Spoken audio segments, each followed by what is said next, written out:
24 արդյոք չի եղել նրանց նկատմամբ, որովհետև նրանք ընդամենը մի քանի օր առաջ կամ ամիսներ առաջ լավ եւ բան էին ասում եւ ասում են վեհապարի կողքին ենք եւ այս գործընթացը ոչ թե կաթողիկոսի դեմ է, այլ Փաշազադեից ուղղորդված գործողություն է եւ հանկարծ այդ նույն սրբազանները հիմա այլ ինչ որ նամակ են գրում Փաշին։ Ես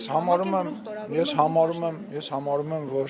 ինֆորմացիան, որը անընդհատ գալիս է եւ գործընթացները, որոնք որ տեղի են ունենում, հա, դա տեսեք դուք սկզբից ասում էիք, դուք գնացիք կեղծ պատարագ արեցիք, Տեր Արամը կարգալույծ է, հետո մենք գնացինք այլ եկեղեցում պատարագի, որտեղ արդեն ոչ կարգալույծ եղած մեկներ պատարագ անցկացնում, ասացիք, հեսա իրան կարգալույծ կանեն եւ այս պատարագը վերջացնեմ։ Եվ այս պատարագը նույնպես դուք կարողանաք մեկնաբանել որպես, չգիտեմ, ինչ որ անօրինական բան, հետո թեմի առաջնորդը եկավ, հետո երկրորդ թեմի առաջնորդը եկավ, արդյոք սա ճնշում է։ Հետո շատ մարդիկ հավաքվեցին, հետո տեսանք, որ ավելի շատ մարդ հավաքվեց, հետո մարդիկ տարբեր գյուղերում, տարբեր մարզերում սկսեցին մոտենալ։ Ինձ թվում է այս ճնշումը կա, եւ այս ճնշումը ես ցավում եմ, որ այս ճնշումը, ճակերտավոր ճնշումը միայն եպիսկոպոսների գիտակցության վրա է ազդել, իրանք տեսել են, որ այո, իրոք խնդիր կա եւ այդ խնդիրը մեծ է, որովհետեւ իրականում այս ճակերտավոր ճնշումը կտրիչ Ներսիսյանին պետք է անհանգստացներ, որովհետև ակնհայտ է, որ այլևս, եթե նույնիսկ վաղ ընտրություններն եւ մենք իշխանություն չլինենք, այլ իշխանություն կա, այլևս ակնհայտ է, որ անհնար է եւ նույնպես վաղաշաբաթի ընտրությունները, հա, երբ որ բոլոր Ռուսաստանաբնակ տարբեր կերպարներ, ընդեղի դաշնակցական ուժեր, Ռոբերտ Քոչարյանի, Սերժ Սարգսյանի ուժերը, եկեղեցականները ցուցադրաբար գնացին, քվեարկեցին, իսկ մենք 57-58%-ով ընդեղ հաղթեցինք, սա նույնպես ճնշում է։ Սա, եթե Կտրիչ Ներսիսյանը չի հասկանում, ես կարծում եմ, որ սա եւս մի պատճառ է, որ ինքը եթե այդքան բանը չի հասկանում, ինքը հաստատ իր տեղը չէ։ Փաշինյանը կոմպրոմատներ է հավաքել եկեղեցականների դեմ, դրա համար Լսեք,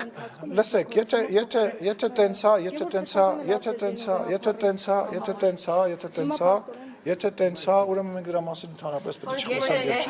Եվ որովհետև եթե պայմանական, հա, եթե պայմանական կարա մեր երկրի ղեկավարը կամ ինչ-որ իրավապահ մարմին իրենց վրա կոմպրոմատ հավաքի, դուք էլ տենց բան ունեք, չէ՞, սովորությունը ոնց էր անունը այդ մարդու, որ ասում եք Փաշազադա, չէ՞։ Փաշազադեն, ուրեմն Փաշազադեն 10 անգամ ավել կոմպրոմատ ունի իրենց վրա։ Եթե տենց է, ուզում եմ հասկանամ, դուք ձեզ թույլ եք տալիս, անձամբ դուք հարգելիս, անձամբ դուք որպես լրագրող, սա էլ երկրորդ անգամ է, նաև վարչապետին եք հարց տալի, ասում եք, բանը, Ադրբեջանի այսինչ ղեկավարը, եկեղեցու ղեկավարը, ինչ որ այա, նոր ասեցիք, որ Փաշազադեի հետ կարամ պատասխանեմ վատ, սխալ, բայց պատասխանեմ ձեր հարցին, թե չգթե գնամ։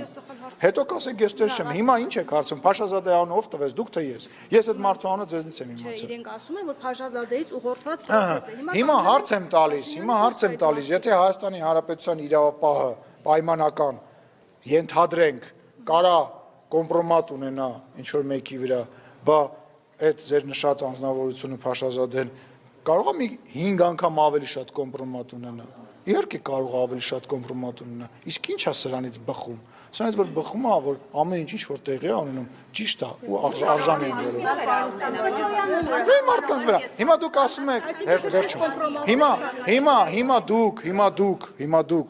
ասում եք, խոսում եք, որ իշխանությունը ինչ որ ճնշում է գործադրում, որտեղ կոմպրոմատ ունի, հա։ Դե ստացվում է, որ հակառակորդ որևիցե ճշնամական ձևով տրամադրված որևիցե երկիր կարող է մեր բարձրաստիճան եկեղեցականի վրա կոմպրոմատ ունենա եւ այս դեպքում չասի, որ հրաժարական տուր, այլ ասի կլինի դուք օրինակ պայքարեք գործող իշխանության դեմ, որտեղ գործող իշխանությունը մեզ ձեռ չի տալիս։ Հիմա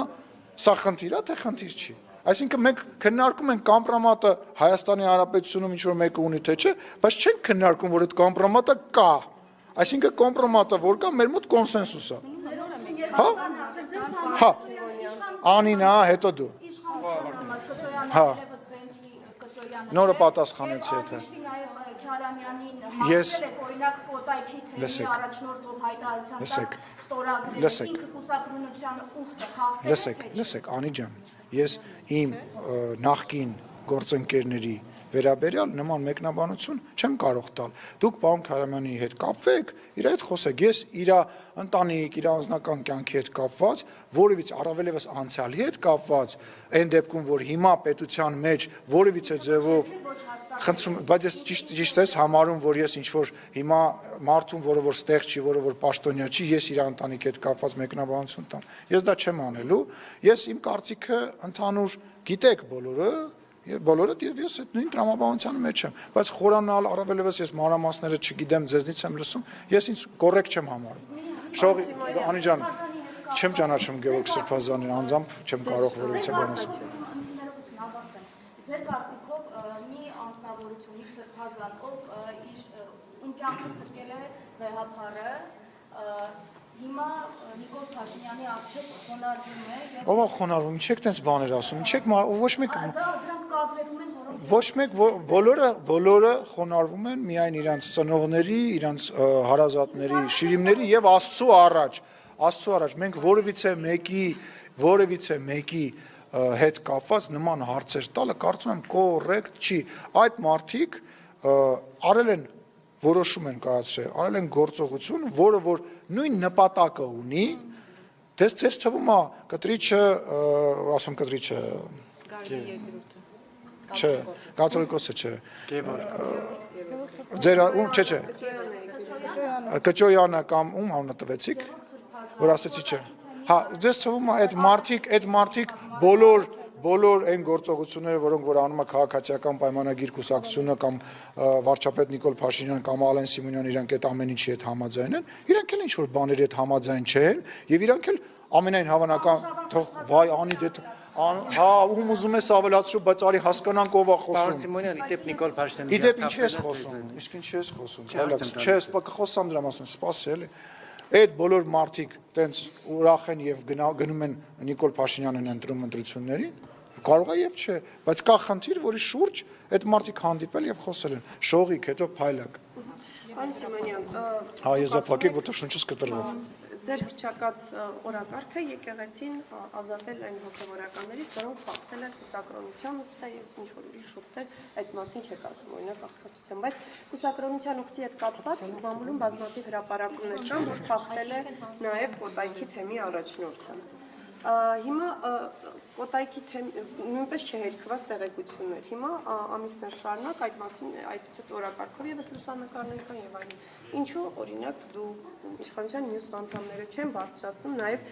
այն հոգեվորականների անունները, որոնք եւս ըստ մամուլի խախտել են կուսակրոնության ուխտը։ Սա արդյոք չի նշանակում, որ ընտրողաբար եք մոտենում, այսինքն ովքեր ձեզ աջակցում են, իրենց վերաբերյալ հայտարարություններ անում եք, որ խախտել են, ովքեր որ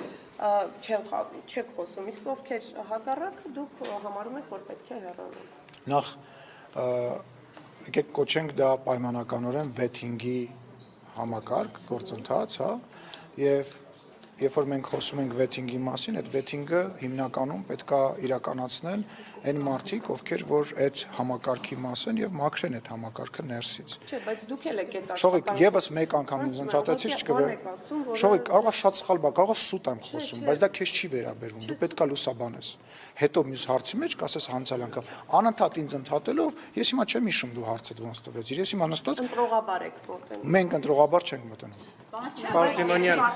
մենք ես հրաժարվում եմ պատասխանում քո ես հրաժարվում եմ պատասխանում որովհետև անընդմեջ է դա տեղի ունենում մի անգամ չէ դու անընդմեջ թող խոսեմ թող սուտ ասեմ վատ բան ասեմ սխալ բան ասեմ բայց Իսեր Աստծո թող վերջացնեմ խոսքս Նիկոլ Փաշինյանի հիասթափել չի փրկում խանգարում է միտքս կտրում է Նիկոլ Փաշինյանը ինձնից չի հիասթափվել, այդպես բան, մամուլներ գրել այդ